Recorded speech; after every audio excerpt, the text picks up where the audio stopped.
Hello and welcome to another exam paper walkthrough. I'm going to be carrying on with GCSE Mathematics AQA predicted topic paper. And this is what I'm calling a paper 2/3F good chance. Attached to the description to this video, you'll find a link to a Google Drive where you can download a copy of this paper. If you've not already got that and done the paper, I'd recommend you download it and do it before watching the video or alongside the video. This paper has been produced for the June 25 examination series, and I've used the topic list from First Class Maths. If you've not seen any of their material, I would strongly recommend you check that out. I'll do a bit more detail on that shortly. And if you find this useful, please do subscribe if you like. I'd recommend a bit of music on in the background just to make it more enjoyable. Before we get into the paper, I'm just going to talk you through the two papers that I'm producing for the paper 2. I'm going to be producing a very likely paper. That's not this video. What I've done is I've taken First Class Maths 5-star and 4-star topics, and I've produced it into what I'm calling a very likely paper. And then there's this paper, which is the good chance paper. And you can see there's quite a lot of topics. This is quite a big paper. I've tried to do a couple of questions from each of the topics, going for kind of an easier aspect and then a bit more of a complicated one. Just so you can test a wide range of each of the skills. And again, as I mentioned, if you subscribe, you'll get a notification as soon as I release the very likely paper or any of my paper 3 materials. Right, let's start the paper. Okay, question 1. When a spinner is spun, it shows blue or green or red or white. When a head is tossed, it shows heads or tails. The spinner is spun and the coin is tossed. Complete the list of possible outcomes. So I'm going to do all my outcomes that begin with a B first. No, I'm going to do, yeah, we'll do it that way. So we could have blue and heads, we could have blue and tails. Make that a bit bigger. We could have green and heads or green and tails. We could have red and heads or red and tails. And then final, white and heads and white and tails. Right, question 2. Match each expression on the left with the one on the right. One has been done for you. So we've got to simplify these ones to get one of these. So here we do this multiplication first. So that would be a plus 6, which is going to be that one there. This one, we times all three together. So that would be 6a, which is over here. And then finally, this one would be 3a plus 2, which is the bottom option. Question 3. The table shows information about the birds in a garden. Draw a bar chart to show this information. Right. Okay, so I need to have these not touching, so I need a gap between them all. So I've got 1, 2, 3, 4 4. So realistically, I'd like 9 squares across. How many have I got? 2, 4, 6, 8, 9 exactly. So I'm actually going to use this bottom one as my axes. And I need to go up to 5. So I've got 2, 4, 6, 8, 9. So I've only got 9 squares. So I'm going to go up in ones. Right. So I'm going to put my types of bird in. So we'll go types of bird.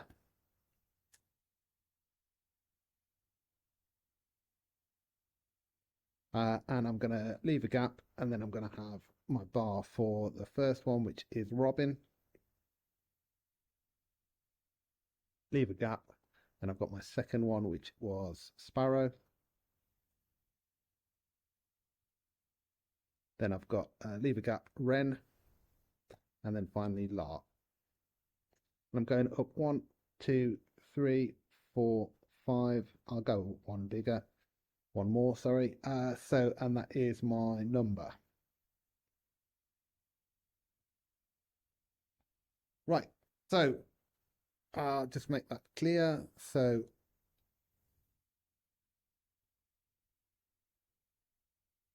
my first one needed to go up to 2. My second bar needed to go up to 5.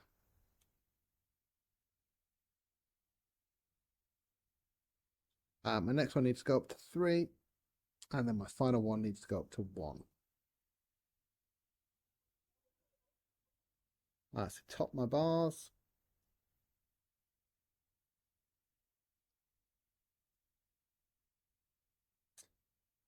And we can include a title. What are we going? Birds in a garden. Birds in a garden.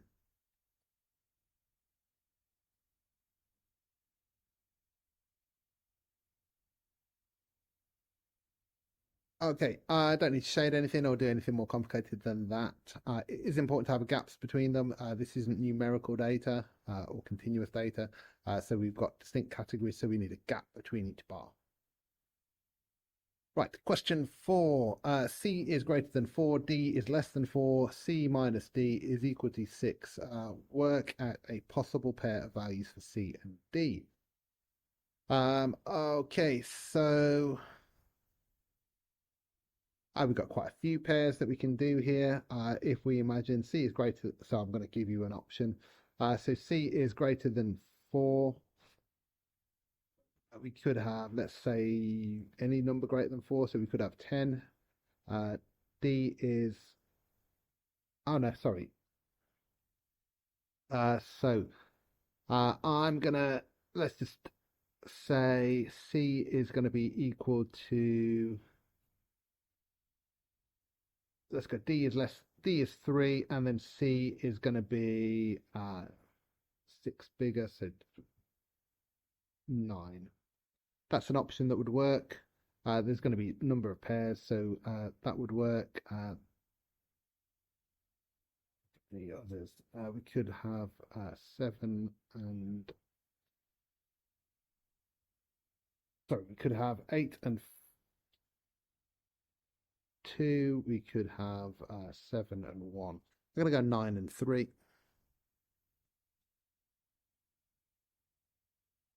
Right, question 5. W is greater than 1 and less than 2. X is greater than 0 and less than 1. X plus W plus X is equal to 2.7. Work out a possible pair of values for W and X. So I'm going to kind of help myself out. Is greater than 1, so W has to be greater than 1 and less than 2. And then X is greater than 0 but less than 1. And then we've got 1.6 here. So if I give myself a nice value for W, let's say, again, we're going to have a number of options here. So W is, let's say 1.9, and then X would need to be equal to 0.7. So that would be a pair that would work. Not the only pair, but that's going to be an option for you.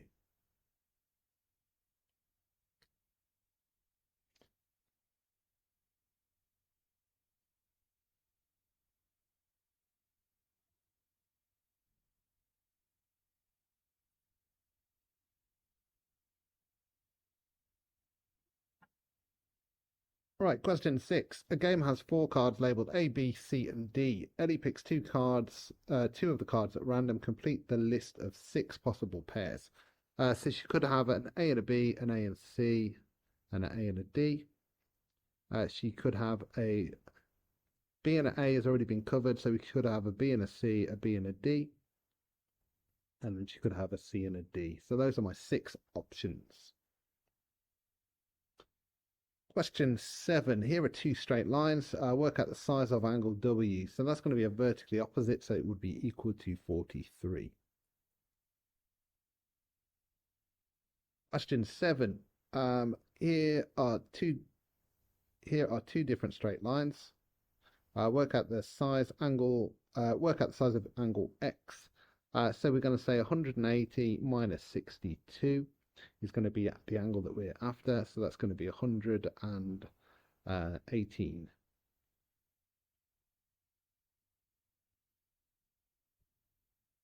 Question 9. In a triangle, 2 of the angles are 51 and 74. Work out the size of the third angle. So the 3 angles in a triangle need to add up to 180. So if we do 180, take away 51 plus 74, that will give us the size of our angle. We don't need to do a formal method for that. It's a calculator paper, so we'll bring our calculator in. So 180 minus 51 plus 74. Provided we typed it in right, that should work perfectly fine.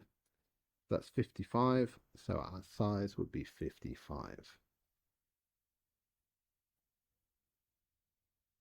Right, question 10.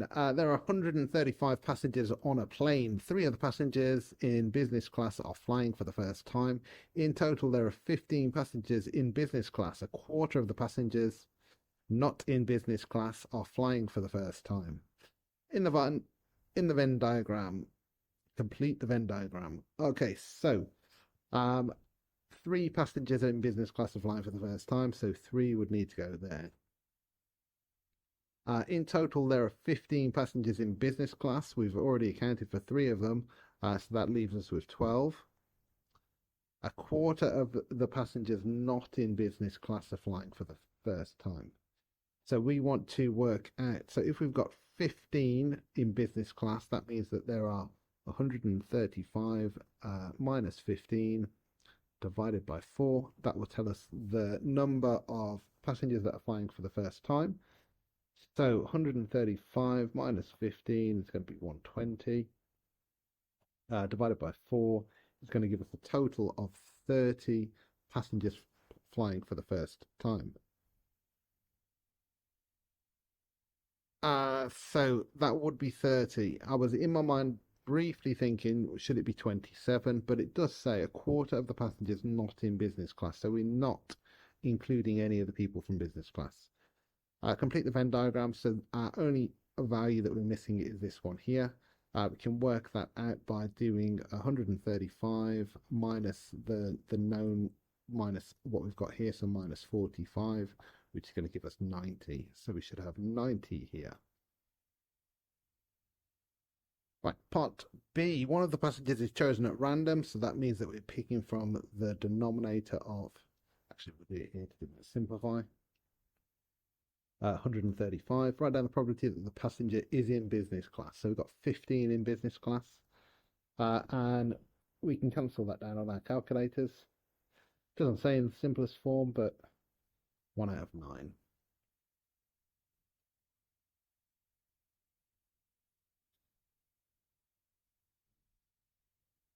Right, here is a map of Cuba. 1.5 centimeters represents 200 kilometers.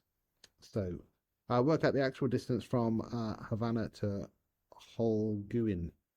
So we need to measure this line here.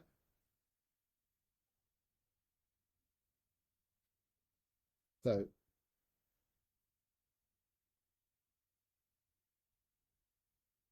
we need to measure the length of that line. My screen is slightly out, so I'm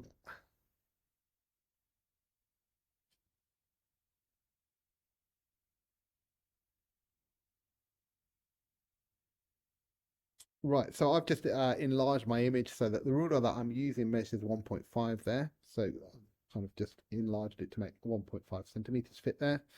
So doing that, I make that distance 5 centimeters.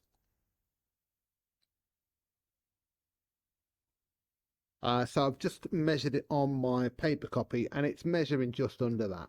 So I've not enlarged it quite right. So I'm going to go 4. Let's say 4.8. Right, so I want to know, I'm going to do 4.8 divided by 1.5 and then times by 200.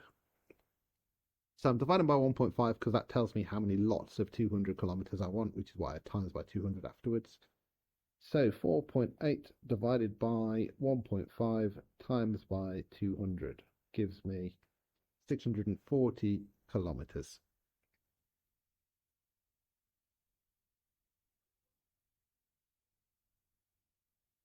Right, question 12.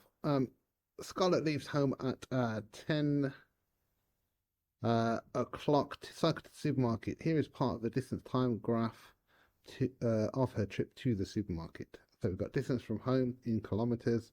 She arrives at the supermarket at 10:20. How far is the supermarket from her home? Halfway between 6 and 8, so that's going to be 7 kilometers. She leaves the supermarket at 10:35. How long does she stay at the supermarket? So she arrived there at 10:20. If she leaves at 10:35, that's 15 minutes.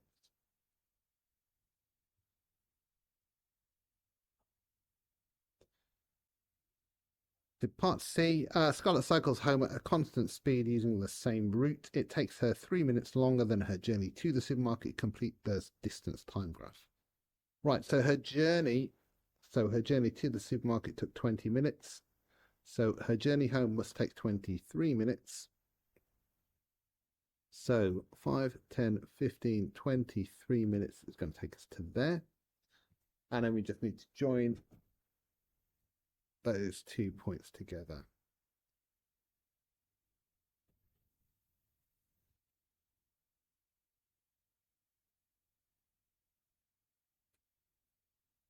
Question 13. Circle the value of the digit 9 in 0.094. So that's going to be 9 hundredths. So 9 hundredths. Question 14. Some students were asked about their daily exercise. 12 more students answered yes than answered no. Complete the frequency tree. Okay, so 12 more students answered yes than answered no. So if I do 35, take away 12, that's going to give me 23 there, which means in total we're looking at 58 students. And if 35 exercise for at least 1 hour, less than 1 hour would need to be 8. So that's my completed tree diagram. Part B, one of the 35 students who answered yes is chosen at random. So they answered yes, so that must mean that our denominator is going to be 35. What is the probability that they exercise for at least 1 hour? So that's going to be 27 over 35.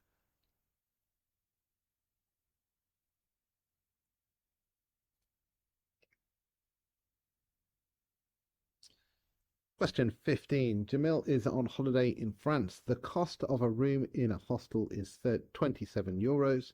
Convert the cost into pounds.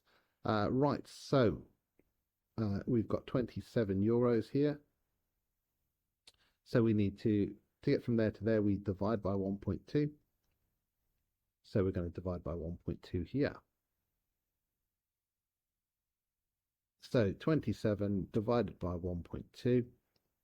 Going to be equal to 27 divided by 1.2 equals 22.5. So £22.50.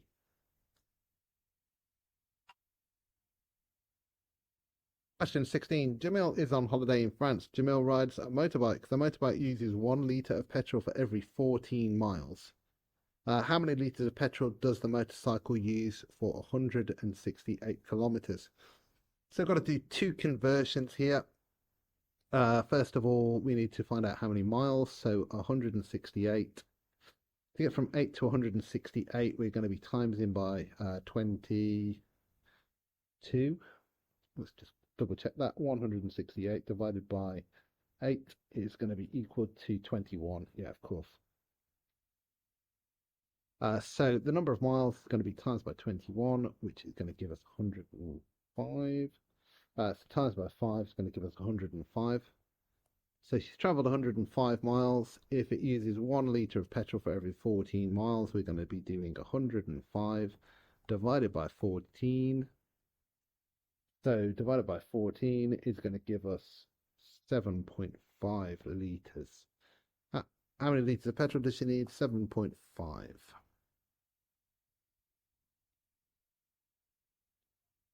Right, question 17. The result of a game is win, lose, or draw. After 80 games, the relative frequency of the result win is 0.4. The relative frequency of the result loss is 0.25. How many of the games had the result of draw? Okay, so I'm going to add those two together. Well, actually, I'll do a single sum. I'm going to do 1, take away the known probabilities, 0.4 relative frequency, sorry, plus 0.25. So that's going to give me 0.65, so that should equal 0.35. Again, calculator paper, double check everything that you do in your head.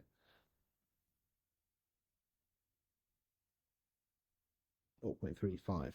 So I'm then going to do 80 times by the relative frequency, 0.35, which is going to give me times by 80, 28. So how many games had the result draw? 28. Right, question 18. Circle the value of the digit 3 in the number. So that is again 300ths.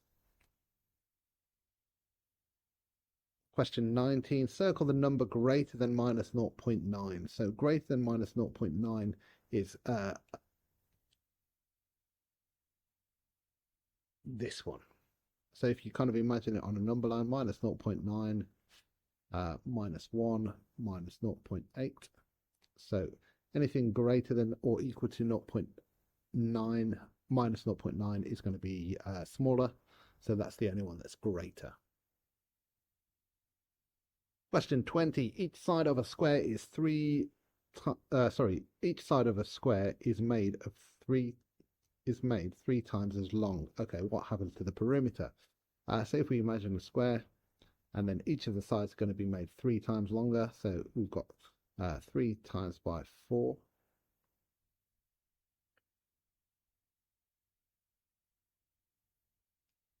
So that's going to be,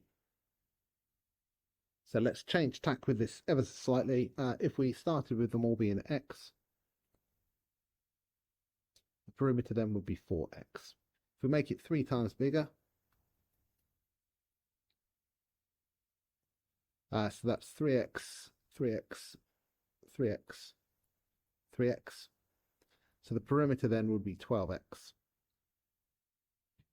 So to get from that to that, we're timesing by 3. So we're looking for times by 3. Right, question 21. Here are two similar shapes, A and B. The length of edge A to the length of edge B is 2 to 5. The perimeter is 210 millimeters. Work out the perimeter of B. So because we're dealing with length, we're going to be using this scale factor. So 210. To get from there to there, we're timesing by 105. So again, 210 divided by 2 is 105. Yeah. So we're going to times by 5 on this side. Times by 105 on this side as well. So times by 5 would give us 525. So let's go. Show the sums. 210 divided by 2 is equal to 105. And then 105 times by 5 is 525.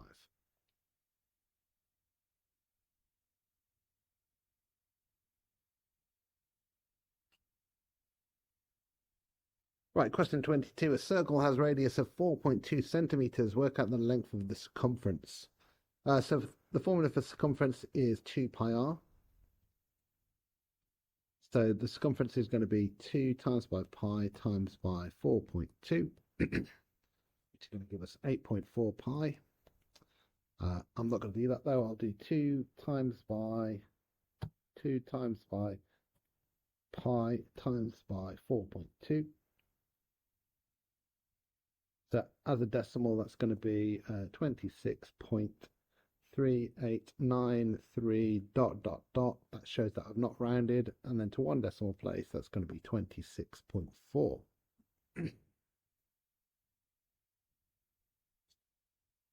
Part B, the circle below has center 0. Draw a sector on the circle. So sector, think about sectors of a pie chart.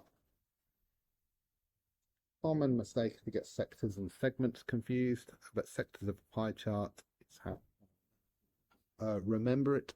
Draw a sector. Actually, both of those are sectors, so that will be absolutely fine. We don't need to label it. So I'll put it in there, sector. Right, 23. One of the angles in a triangle is 60 degrees. Tick a box for each statement. The triangle is a quadrilateral. That one might be true. The angle has at least one other acute angle. So that one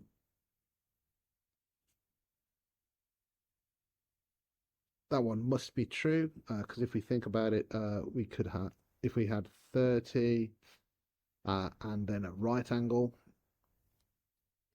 that would leave us sorry, if we had 60 and then one of them was a right angle, that would leave us with 30, so that would have to be true. The triangle is a right angle. The triangle is right angled. That one again might be true. So we could have a, this example here would be a right angle. So 60, 90 and 30. So that one could be true. The other two angles are each less than 60. That one could not be true.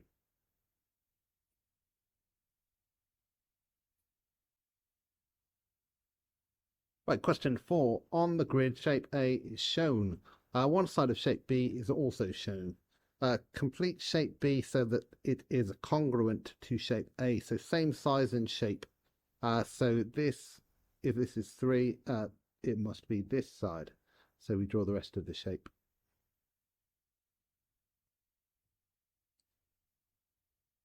So that's an option. There are a couple more options. I mean, technically, we could draw it like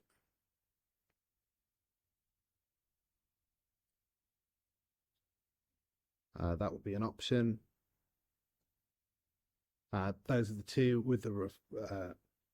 There are 2 more that we could draw, but those are going to be your most common ones. Question 25. On this grid, shape C is shown. One side of shape D, one side of shape D is shown.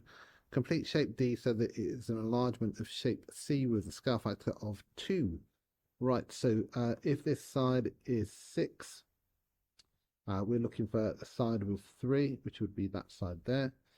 So we kind of follow that pattern. So we're going to make, so that line will correspond to that line. So this line here then, which is 1 across and 2 down, will become 2 across and 4 down. With my ruler.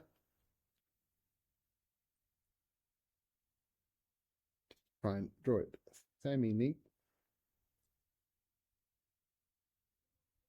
So that's going to be my enlargement. Question 26. Here is a number machine. Work out the output. So I'm going to just use my calculator for this. So 58 divided by, not divided by, plus 26 should be 84. And then 84 divided by 21 is going to give me 4. So my output should be 4. Question 27. Here is a number machine. So here's my number machine. Work out a formula for D in terms of C. So if we think about C times by 3 will give us 3C. And then take away 5 will give us 3C minus 5. So D is going to be equal to 3C minus 5.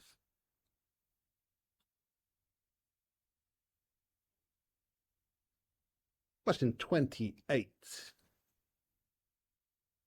Kathy's total annual pay is equal to salary plus bonus last year, this year. Work out the percentage change in her total annual salary.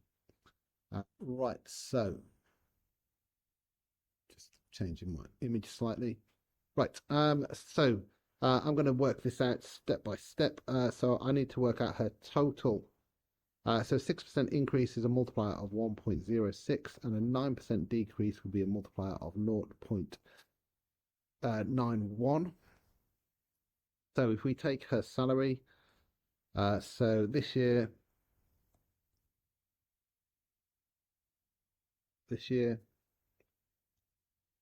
her salary is going to be equal to 26,000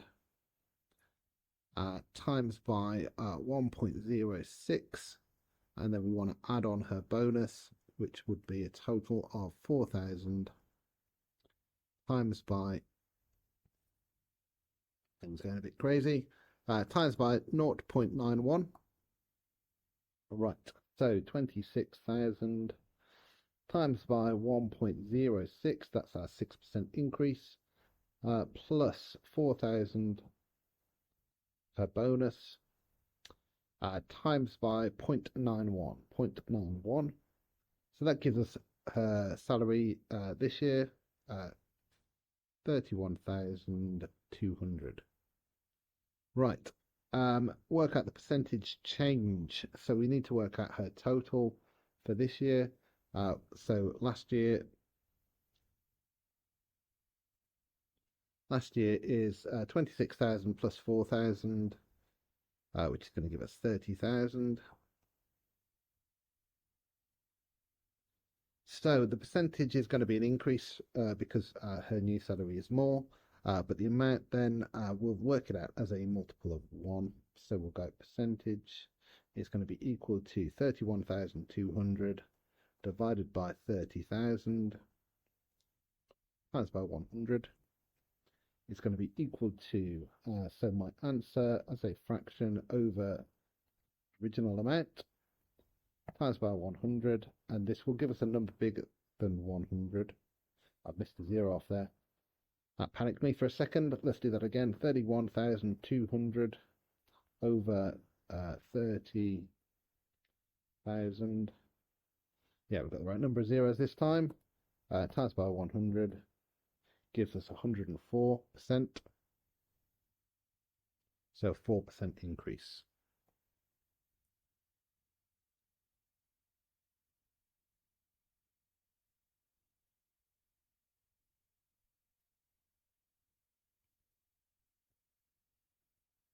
Right, question 29. In an equilateral triangle has side length 16 meters. Using a ruler and compass, I don't think I've left space for that, so apologize about that. Using a ruler and compass only, construct a scale drawing of the triangle. Using a scale of 1 centimeter representing 2 meters. Right, so what I'm actually going to do is I'm quickly going to just adjust this.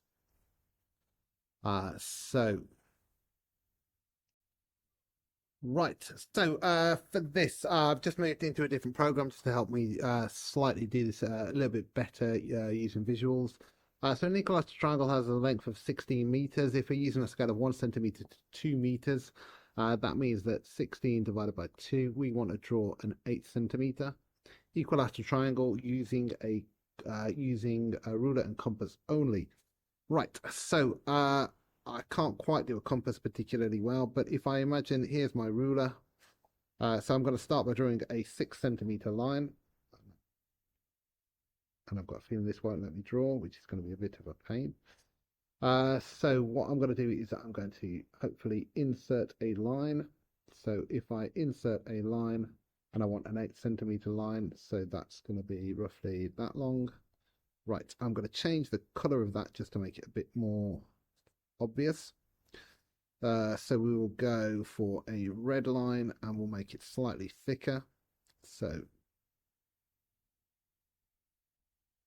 right, so I want a 60-degree angle here and here. So with a compass, what I'm going to do is using this as the center of my circle, I'm going to have a radius of 6 centimeters. So you can kind of imagine what I'm going to do is insert 2 circles, or I'm going to try to. So if what you've got to imagine is placing the center of your compass on this point here, having your arms this far across, and you're going to be arcing into this section here. So I'm going to try and show that. So if I imagine the shape that would be created would be a circle. Right, if I change that to a see-through circle, it will hopefully help me out a little bit more, and we'll go outline of red.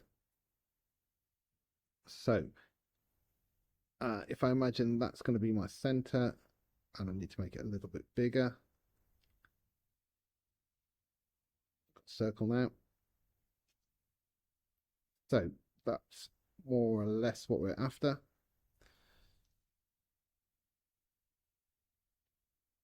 So draw a circle from compass point going here. And again, I'm still out on my size.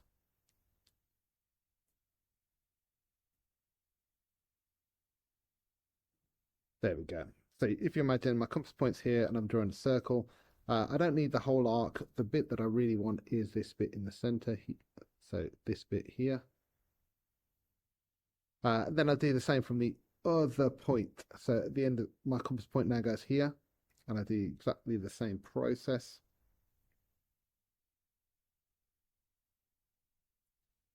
And then my two arc lines cross at the top vertice of the circle. I'm going to get rid of my makeshift compass. Right, so then I need to draw two lines from the... So if I imagine this is my first one, so let's change the angle first. So I want it to go up to there, from there. And then do the same from the other line. If I can grab it, there we go. There we go. So that's going to be what I'm realistically trying to do. So a 8 centimeter line, use my compass, set my arms to 8 centimeters, and I arc from each end. Compass point goes at the points at the start of each line. So arc into the center, join the two arcs together. Right, as if by magic, I've now got the space for that in my PDF. Okay, we'll move on to question 30. So match each algebra to the correct description. So my favorite one to start with is the three equal lines will always mean an identity. So that one will match to that one. 5a is equal to 20 will have one distinct solution, or so that would be an equation.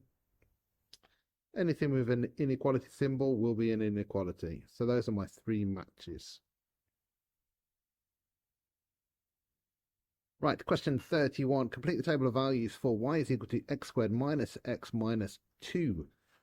So I'm going to use my calculator. I'm going to show you two quick ways. I could type each of these values in. Arguably the most straightforward and easiest one to remember is if I imagine typing the equation in, and instead of x I put in double brackets. Press the wrong thing there. Squared minus double bracket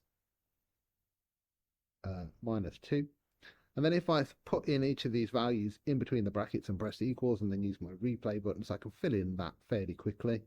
My other option is I've got a table function on my calculator. It's function 9 on this one. If you've got a different calculator, it works in a very similar way.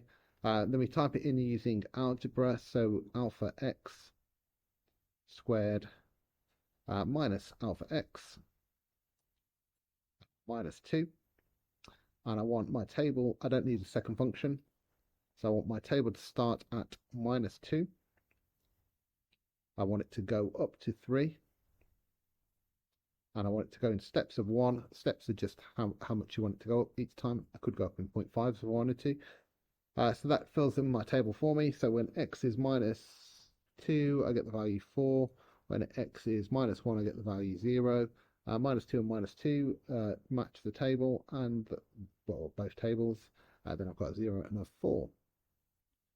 Right, so each one of these corresponds to a coordinate. So this one is minus 2, 4.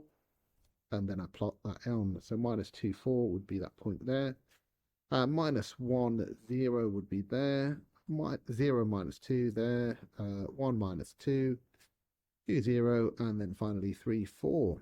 I then join them up with as smooth a curve as I can. Whenever I'm doing this on paper, I recommend keeping my wrist on the inside of the curve. Slightly more difficult on a screen, but there we go. Join them up.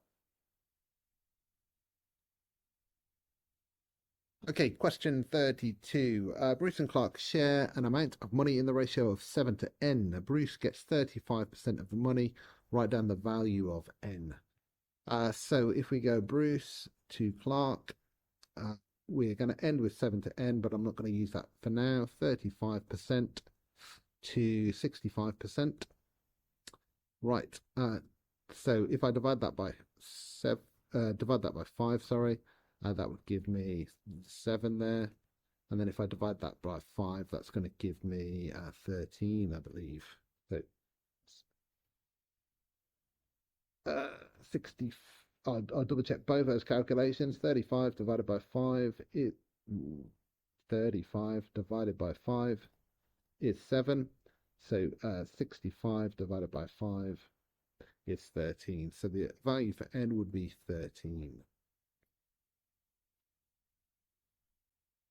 Okay, so question 33. Mia wants to borrow £6,000 and repay it with interest after 2 years. She sees two offers for loans. Offer 1, compound interest 3% per year. Offer 2, compound interest first year 1%, second year 5%.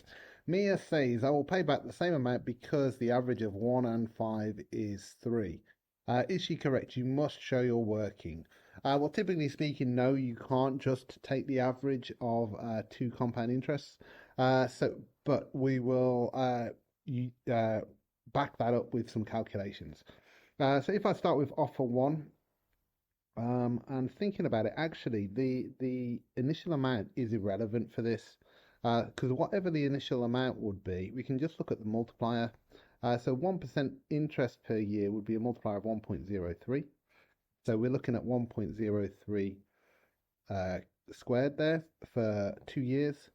And if we look at offer 2 at the same time, again, whatever the initial amount is, 1% would be a multiplier of 1.01 and 5% would be a multiplier of 1.05.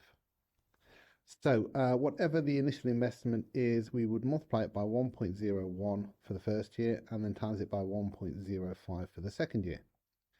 So the first one then, offer 1, would become x times by, and it's just the multiplier that we're interested in really. So let me just clear that up. Right, so if I take 1.03 squared, that's going to give me 1.0609 as an overall multiplier. And then for the second one, that multiplier is going to become 1.01 times 1.05. That's going to become a multiplier of 1.0605. So those are not the same. So is she correct? No. And we don't need to say which one's bigger really, but as 1.060 is not equal to 1.0605. Okay, question 34. Here is a triangle, y 14, 9. Use Pythagoras' theorem to work out the value of y. So this is Pythagoras with the shorter side, so y squared is going to be equal to 14 squared minus 9 squared. So that's going to be 14 squared minus 9 squared, gives us a value of 115. So y is going to be equal to the square root of that, so square root my last answer.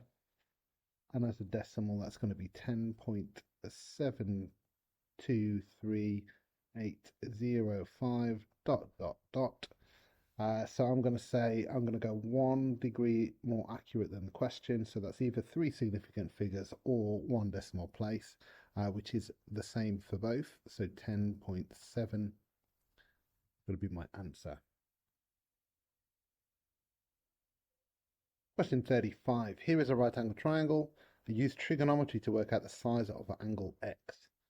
So with trigonometry, if I label the two sides I'm working with, the 16 would be the hypotenuse and the 13 would be the opposite, which tells me I'm going to be using the sine ratio, so s is equal to opposite divided by hypotenuse. But the side that I'm trying to work, and I am trying to work out the angle, so I'm going to then say then that x is going to be equal to sine to the minus 1 of the opposite side 13 over the hypotenuse 16. So that's going to be equal to shift sign as a fraction 13 over 16, close bracket, equals 54.3409 ... So again, I'm going to go 1 degree more accurate, so either 1 decimal place or 3 significant figures, which is the same, so 54.3.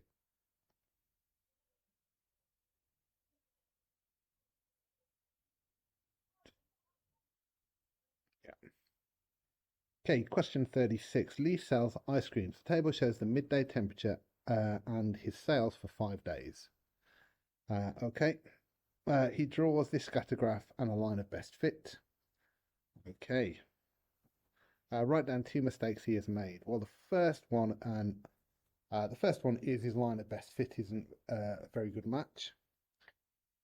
So what I mean by that is if we're looking at this data, I mean, you need your line to roughly match the data. If we argue that that's an outlier, that would be a much better line of best fit. So my first mistake is going to be his line of best fit is incorrect. Or his line of best fit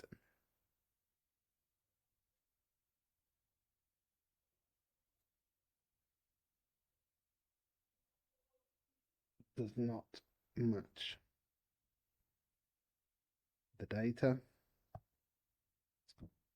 Right, the second one is not as obvious. Let's look. The scales are right. I'm just checking. Yeah, the scales are right. So we're going to have to go and check the points. The first one I'm going to check is this one because it seems like an outlier anyway. So that is the one that should be at 1780. So yeah, that one's plotted at the wrong point. So 1780 is not plotted correctly.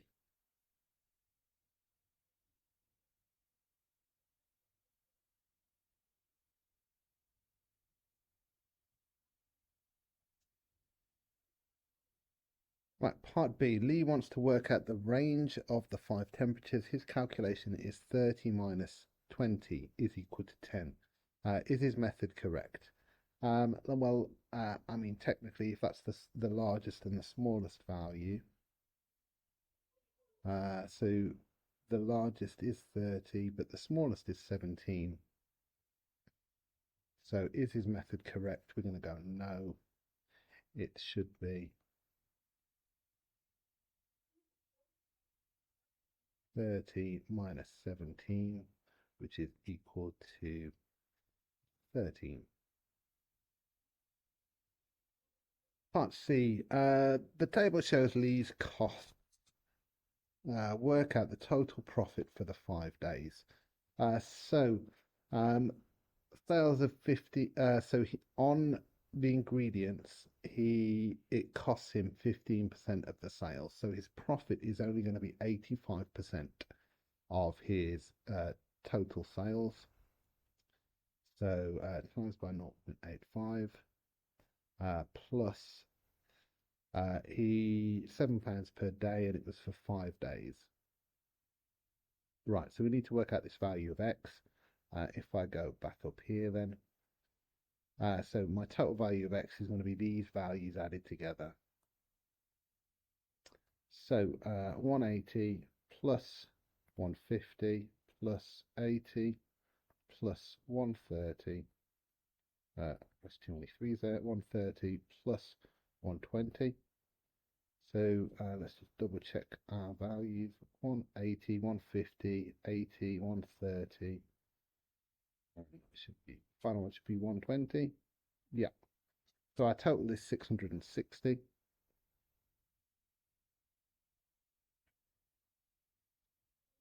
So his total profit should be 660 times by 0.85 plus, no, not plus, minus 7 times 5.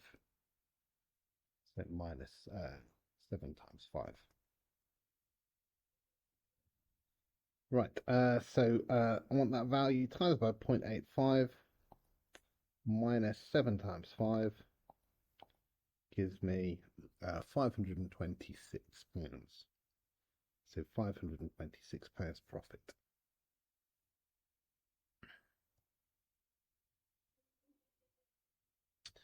Right, question 37. Here are 3 straight lines. Okay, are the lines A, B, and CD parallel? Yes or no? Right. So if they are Well, not if they are parallel.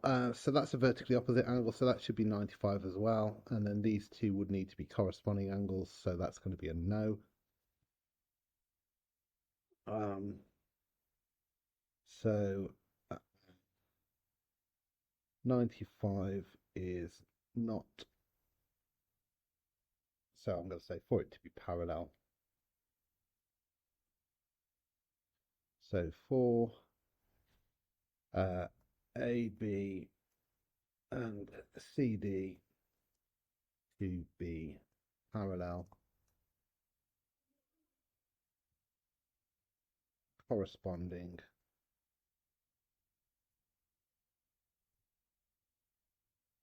angles would need to be equal.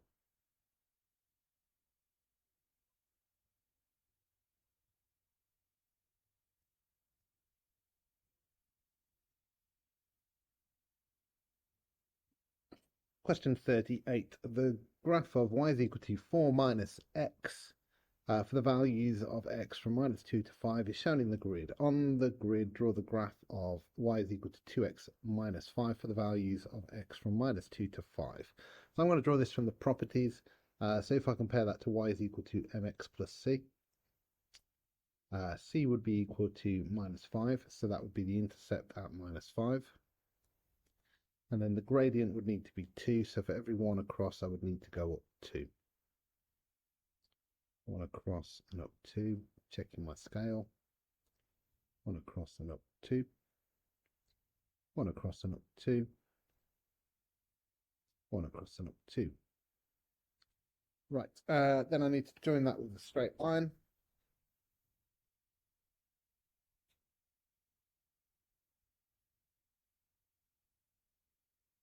So that would be my graph.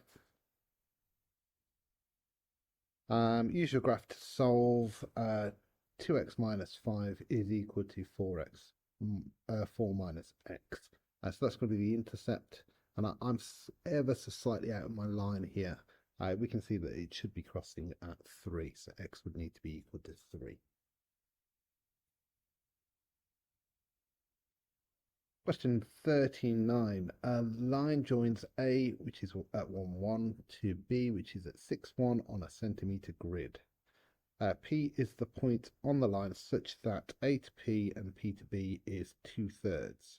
Well, we've got 5 squares between them, so 2/3 is going to be that point there. So that would need to be P.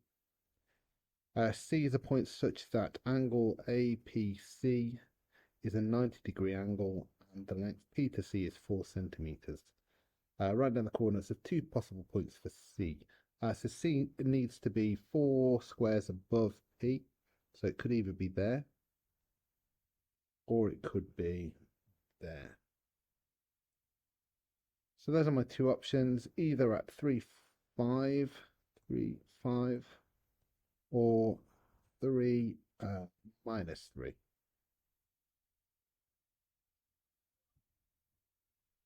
Question 40. A cube has an edge length of 0.9 of a meter. Work out the total surface area of the cube. Give your answer in squared centimeters. Okay, so the easiest thing here is going to be to convert this into centimeters to start with. So that's going to be 90 centimeters. So the total surface area is going to be equal to 6 lots of the square made by a 90 by 90. So it's going to be 6 times by 90 squared. So 6 times by 90 squared is going to give us 48,600 centimeters squared. So 48,600.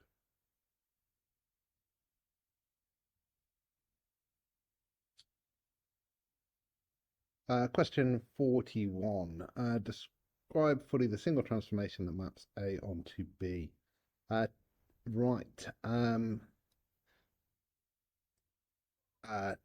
Technically, there are 2 answers here. So the most obvious and most common answer is going to be 180-degree rotation about the point 0, 0. So rotation of 180 degrees about the point 0, 0. Although technically you could call it a negative enlargement. I'll put that in red just underneath. Much less common, but you could argue that it's an enlargement scale factor -1 about 0, 0. That would be acceptable. I mean, that's true. I mean, that is correct. It's going to be much less obvious, though.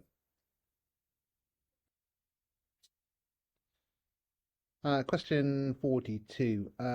Here are the salaries in pounds of 6 workers in the company. Work out the mean salary. So to work out the mean, we're going to have to add them all together.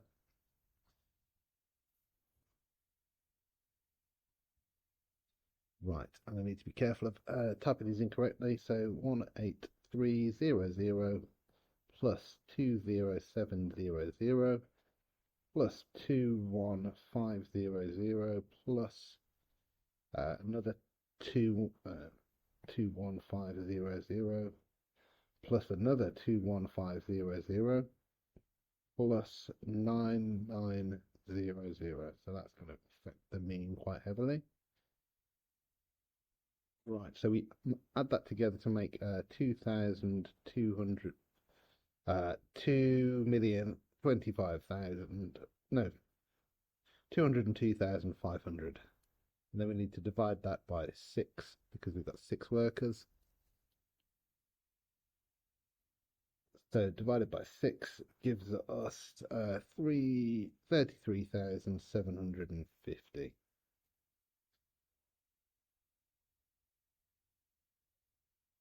Why is the mean not the best average to represent this salary? So I'm going to underline that one. Because 99,000 pounds is much larger than all other salaries.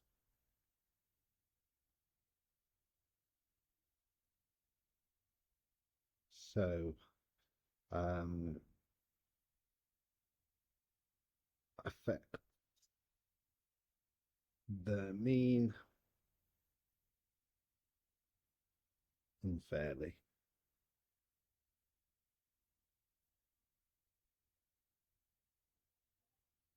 So I mean, just to explain that very briefly. So let's imagine that this is, let's say, the owner of the company. So the owner of the company obviously gets paid significantly more and over 4 times as much as everyone else within the company. But if you wanted to say that on average, employees in my company earn 33,750, that's kind of strictly speaking, it's not untrue. But because of this one larger salary, it's having unfair effect on the rest of the wages. Question 43. The pie chart shows information about people at a theme park. We've got women, men, and children. So there are 400 more women than men.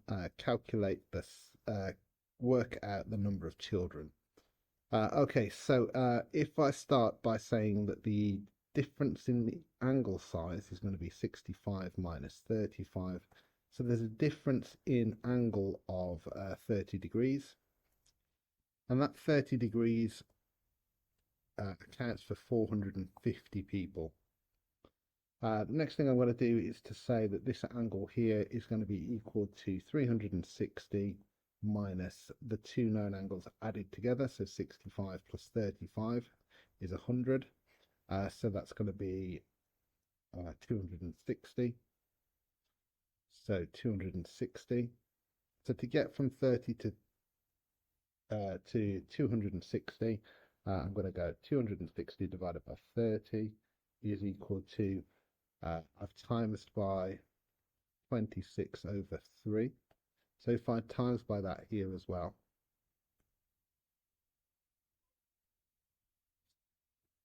so times by 450 gives me a value of 3,900.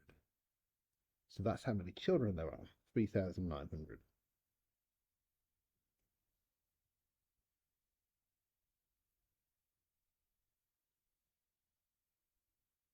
Question 44. Rearrange m is equal to p plus 2 to make p the subject. So I need to get rid of the minus 2 from the right hand side. So I'm going to minus 2 on both sides. And that will give me m minus 2 is equal to p. So p is equal to m minus 2. Second part, simplify. So 5 lots of anything minus 1 lot of that same thing is going to be 4 lots of that thing. So 4x squared. Question 45. Tom and Adil are the two runners in a 200-meter race. Are the two runners. Tom completes the race in 24 seconds. Adil completes the race at an average speed of 28.8 kilometers per hour. Who wins the race? Okay, so I'm going to find out. I'm going to find out who. I'm going to use this, and I'm going to find out how long it takes Adil to complete the race.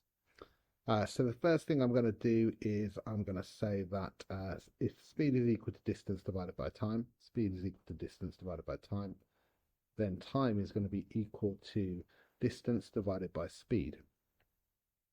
So 200 meters, I want to eventually convert this to kilometers per hour.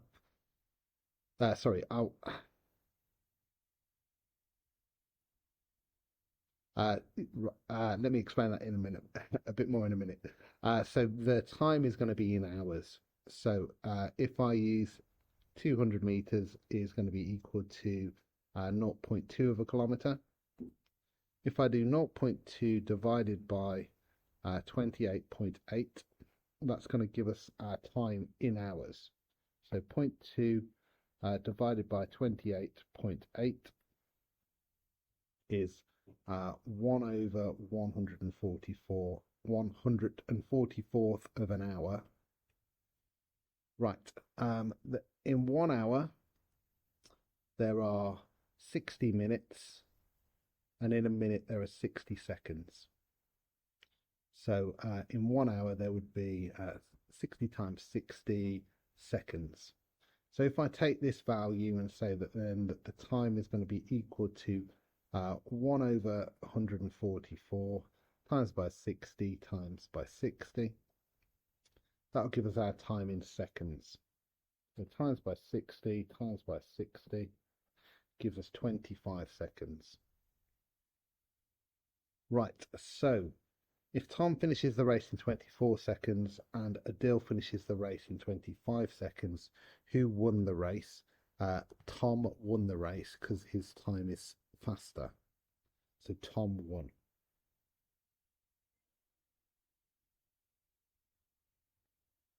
Right.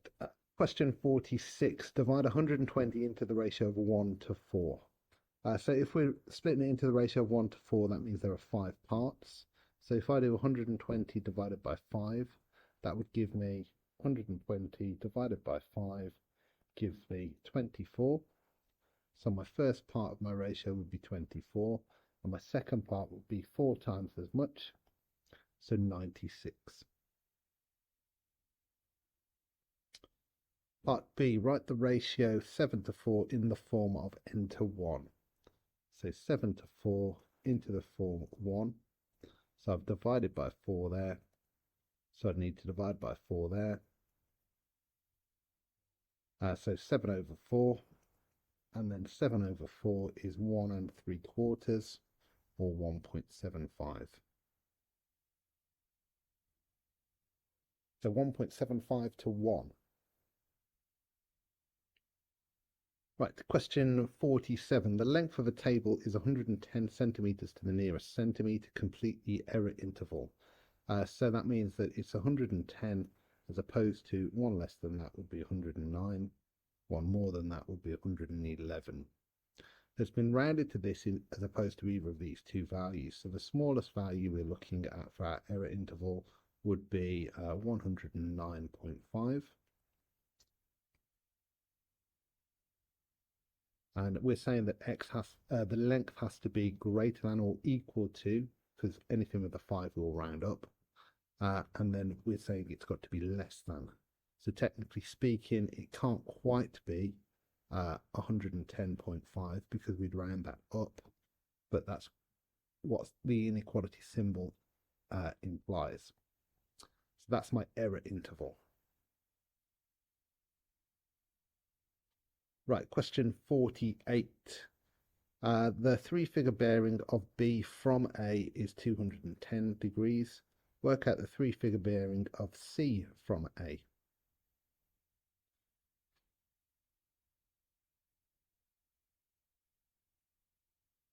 Okay, so we know that there is 21 degrees. So bearing of C from A is going to be equal to 21 plus 58, which is going to give us 79. And as a bearing, that would be 079.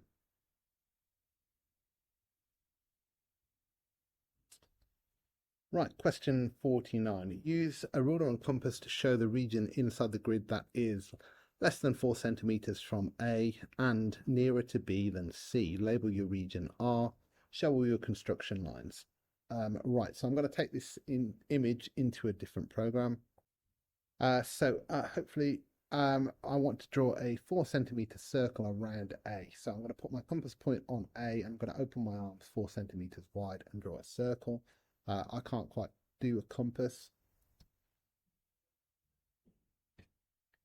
What I'm going to do is I'm going to put a circle and I'm going to make it 4 centimeters in all directions. And that's what you would get if you did that. So that's my first point satisfied. So less than 4 centimeters from A. So anything inside that circle will be less than 4 centimeters from A. The next one I need is nearer to B than C. So again, I'm going to use compass for this. And what I'm going to do is change my outline here to be a dotted line.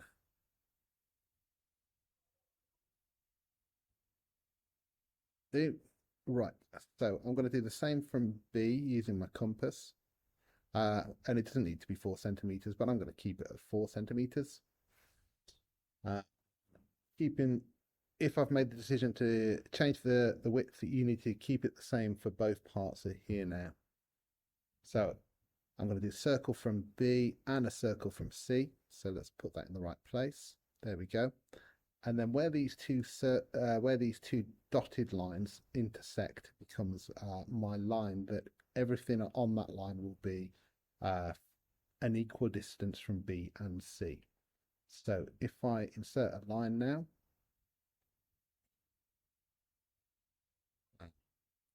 right, so if I extend this a bit further than I need, I can then drag it to cover the full region. And then I'll make that red as well. Make sure it passes both parts. There we go. And then the region that I'm after is nearer to B than C and inside the circle made at A. So that's going to be the region. Label the region R. So that's going to be my region. Just making it clear that we don't go into that part there. So that's how I would go about doing that. Okay, I'll take it back to the other program. Okay, and question 50. A forest has 6,500 trees. The trees are beech or maple. The number of beech to the number of maple is 1.6 to 1. What fraction of the trees are beech? So beech is the first value, so we can say that that's 1.6 out of the total number of parts, which is 2.6. And I know, strictly speaking, in a fraction we shouldn't have decimals, but our calculator will actually handle that and give it us as a simplified fraction. So if I put 1.6 and then fraction 2.6, it will automatically cancel it for me to 8/13. So that's my fraction. And part B, write the number of beak to the number of maple in the form 1 to n. Okay, so for this, yeah, we'll do it this way. So we're going to go 6,500, and then we'll divide it by 2.6. So that's going to give us 6,500 divided by 2.6 is going to give us 2,500 would be one part. And then if we times that by 1.6, that will give us the other part. So clear up what I'm writing here, 2,500. And then if I do 2,500 times by 1.6, that will give me 4,000.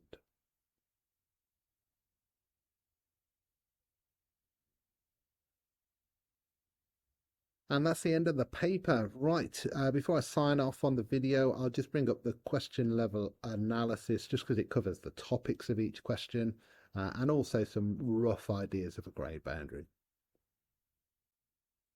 Okay, so this is kind of all of the questions. Unfortunately, a few of them have been split up into, so anyone where we've got peach one is it's a specific part of a paper.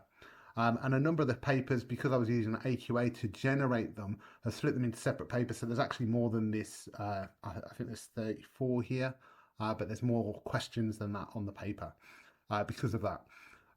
But it does give you a good indication in terms of a rough kind of grade boundaries for this. So the papers, I think it's actually just over 133, so we're out by a couple because of the partial questions. And you can see the rough grade boundaries for each of the grades. And you can see that the paper was arranged in difficulty once I generated the questions, just to make sure that the question built in difficulty as we went through. Hope you found that useful. Thank you very much for your time in watching the video. If you've got any comments, questions or feedback, please put them into the chat to the video and I'll get back to you fairly quickly. I'm fairly prompt with that. Other than that, I'd like to wish you all the best with the rest of your revision. I hope it goes well. Please do, as I've mentioned, subscribe if you like and you'll get notified as soon as any other material is dropped. Other than that, and like I say, I've already wished you good luck. I wish you good luck again, and I'll see you soon.